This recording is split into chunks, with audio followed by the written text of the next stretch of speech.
मी 10वी नापास, पण का कोणास ठाऊक जन्माला आल्यापासून निगेटिव्ह बोलायचं नाही हे मुळात माझ्यात होतं. कायम पॉझिटिव्ह बोलायचं. आणि आमच्या वडिलांना माहितीही नव्हतं आम्ही कितवीत आहोत. ही आमची परिस्थिती. शेजारचं कोणतरी पेढे वाटायला आल्यावरतीच कळायचं. मी सुद्धा बाहेरच्या बाहेरच त्याला हाकलायचो, इकडं पेढा देऊ नको, तिकडे जाऊ. तरी 10वीला नापास झाल्यावर एकानं घर गाठलंच आणि त्यानं मुद्दाम अण्णांना 2 पेढे दिले. अण्णा मी पास झालो. अण्णांनी पेढे खाल्ले. मग मला विचारलं तुझं काय? मी सांगितलं 4 विषयात पास झालो. 2 विषयात नापास झालो. मी बोललोच नाही.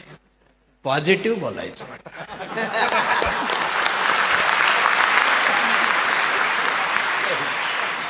2 विषयात पासच झालो.